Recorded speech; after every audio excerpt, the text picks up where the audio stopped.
हरे कृष्णा। श्रीमद् भागवत गीता अध्याय 7 श्लोक नंबर 2। ज्ञानं तेहं सविज्ञानम् इदं वक्ष्याम्यशेषतः यद्ज्ञात्वा नेह भूयोऽन्यात् ज्ञातव्यमावशिष्यते।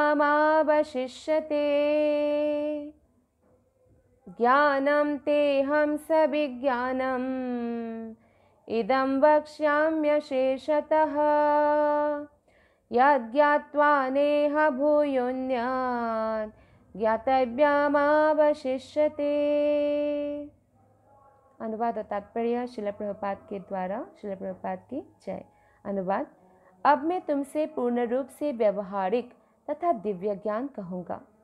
इसे जान लेने पर तुम्हें जानने के लिए और कुछ भी शेष नहीं रहेगा।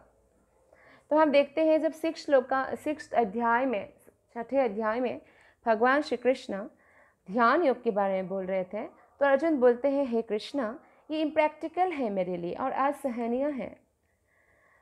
तो अब कृष्ण बोल रहे हैं, जब भक्ति योग की शुरुआत हो रही है 7वें अध्याय में, 2nd श्लोका में भी कृष्ण बोल रहे हैं, अर्जुन मैं अब तुमको प्रैक्टिकल ज्ञान कहूँगा। क्योंकि सोचिए, द्वापर युग में अगर ध्यान योग इम्प्रैक्टिकल है, वो भी अर्जुन जैसे महान भक्त के लिए, तो कलयुग में 5000 साल बीतने के बाद क्या ये प्रैक्टिकल है? क्या इतना आसान है? और हम भक्ति योग से कृष्ण के पास जल्दी जा सकते हैं, और ध्यान योग से हमें बहुत समय लगेगा, और ऊपर से कलयुग में इतनी बाधाएं हैं। तो इसलिए भक्ति योग को अपनाना बुद्धिमानी है, सरल भी है और शॉर्ट भी है कृष्ण तक पहुंचने के लिए। जैसे आपको 10वीं मंजिल तक जाना है, आप सीढ़ी से जाइए तो समय लगेगा, पर लिफ्ट मिल गया तो जल्दी पहुंच जाएंगे। तो ये भक्ति योग वो लिफ्ट है। बस हमें सरेंडर करना चाहिए कृष्ण और उनके शुद्ध भक्तों के चरण में। तो भगवान कृष्ण कह रहे हैं, अर्जुन अब तुमको मैं व्यवहारिक यानी प्रैक्टिकल ज्ञान दूंगा, दिव्य ज्ञान दूंगा। इसे जानने के बाद और कोई जानना बाकी नहीं रहेगा। तात्पर्य। पूर्ण ज्ञान में प्रत्यक्ष जगत, इसके पीछे काम करने वाला आत्मा तथा इन दोनों के उद्गम सम्मिलित है। पूर्ण ज्ञान का मतलब है सब कुछ। जब आप कृष्ण के बारे में हमें ज्ञान हो जाता है तो सब ज्ञान हो जाता है। पूर्ण ज्ञान इस जगत के बारे में, आध्यात्मिक जगत के बारे में, आत्मा के बारे में, शरीर के बारे में, यह दिव्य ज्ञान है। भगवान उपर्युक्त ज्ञान पद्धति बताना चाहते हैं क्योंकि अर्जुन उनका विश्वस्त भक्त तथा मित्र है। तो भगवान के ये रहस्य सिर्फ उन्हीं के सामने खुल सकता है जो भगवान को परम मित्र मानते हैं और भगवान के परम शुद्ध भक्त होते हैं।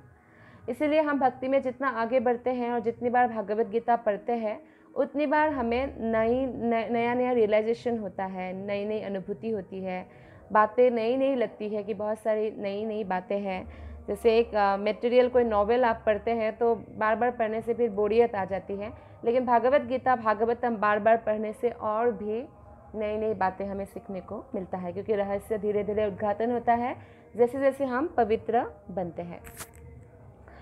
तो भगवान इसलिए अर्जुन को दे रहे हैं क्योंकि अर्जुन उनके मित्र और भक्त हैं। ये क्वालिफिकेशन है 2 भगवत गीता को जानने के लिए। तो 4th अध्याय के प्रारंभ में इसकी व्याख्या भगवान कृष्ण ने की और उसी की पुष्टि यहाँ पर हो रही है। भगवत भक्त द्वारा पूर्ण ज्ञान का लाभ भगवान से प्रारंभ होने वाली गुरु परंपरा से ही किया जा सकता है। गुरु परंपरा नहीं है, कृष्ण से शुरू होने वाली गुरु परंपरा, तो वो गुरु परंपरा वैध नहीं है। 4 गुरु परंपरा वैध है। ब्रह्मा से शुरू हुआ है, ब्रह्मा मध्वा गौड़ीय वैष्णव संप्रदाय। लक्ष्मी जी से शुरू हुआ है श्री संप्रदाय, जिसमें रामानुजाचार्य आचार्य है।